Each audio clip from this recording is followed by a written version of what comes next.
Hello fellow Thunderegg lovers, check this out. This is something I found in Dimmy, New Mexico at the Rockhound State Park along the Thunderegg Trail. I know, it doesn't look like a Thunderegg. And I agree with you there, except if you look, you see it has this, well, I'm gonna call it a peach-colored opal-y material right here showing up on this end. There's a little bit more of it coming through here.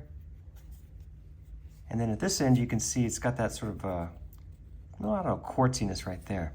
So I'm wondering if this is maybe the meat of a big Thunderegg, especially because I see that on the end. For this video, let's take this mystery meaty Thunderegg piece, for lack of a better term, and let's just slab it. Let's get a few slabs off of this thing and see what it looks like once we cut it open, because it could be really interesting looking. And if it is, we'll polish those slabs. So let's go into the shop and get this thing slabbed. It's time to start cutting. As you can see, I've got the rock in the vise with the nice little opal-y end ready to be sheared off. We'll start slabbing from there. Just get a couple of slabs. It's nice and tightly locked into the vise. The carriage is engaged with the drive screw. We've got the stop chain set. The Everclean is running. All we gotta do now is close the lid, hit the start button, and we will have us a slabbed piece of something. Our mystery Thunderegg sort of rock is done being slabbed. Let's take a look at it. Here's this end piece. Well, it has lots of that peach-colored opal. That's what I'm calling it. I don't know what it is, but that's what I'm gonna call it. The rest of the rock is, it's interesting. This will be a good tumbler piece, I suppose. Now let's take a look at the first actual slab. What does this look like? I like the way it looks. I think I could do something with this. Again, that opalness is really pretty. I think in a cabochon that would look nice. Let's see the other side. Well, it looks like we're getting away from that opal, but look at all the design in that. That's actually quite interesting looking. Let's see the next slab. Yeah, we still have a little bit of that, again, I'm calling it opal in there. I imagine we could do something with this, with the cabochon. I like how it has these little circles in there. What an interesting looking rock. Whatever it is. And finally, we have this slab here. Not as much of that opal. Oh, but look at that side. Wow, that's crazy looking. It's like a work of modern art right there.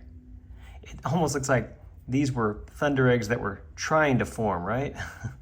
I know, it's my imagination. And then, of course, we have the rest of the rock. Wow. I like it. Look, there's more here, so there's no telling what I would get into if I continued to slab this. Now, what are we going to do with these? I think what I should do is pick a slab here, any slab, and make a cabochon with it. What do you think?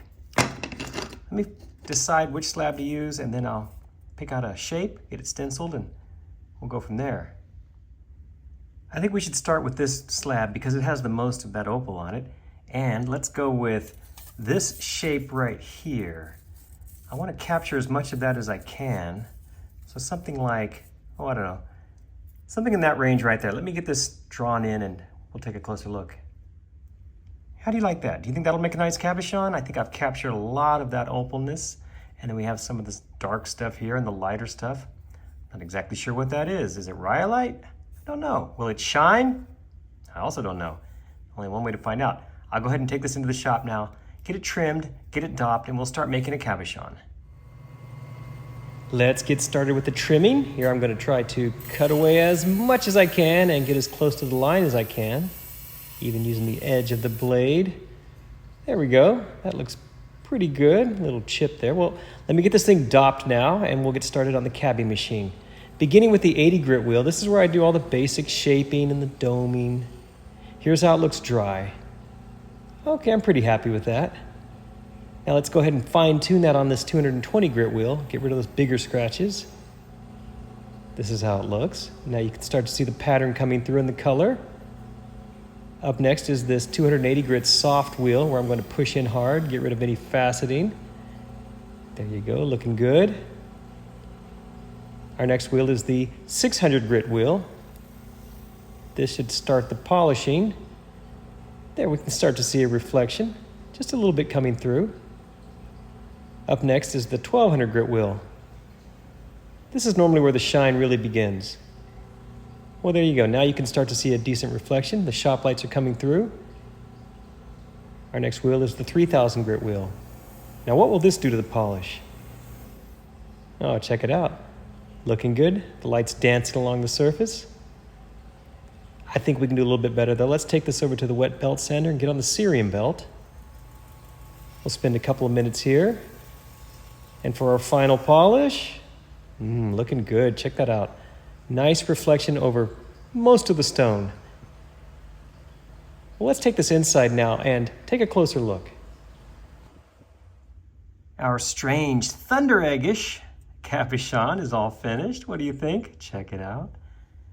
Overall, I'm pretty happy with it. It does have some little flaws in it. As you can see, there were some fractures I had to deal with. See there. But overall, I think it turned out really good. Nice shine. I like this peach opaliness right here. And I guess the rest is sort of a rhyolite opaly mixture. This is how it started. Remember those days? And this is how it ended up after 7 different grits. Not bad. Good dome, decent skirt. Kind of a cool classic cabochon shape. Hey, thanks so much for watching this video. Hope you enjoyed it. Please remember to check my other videos for more like this. Thanks again.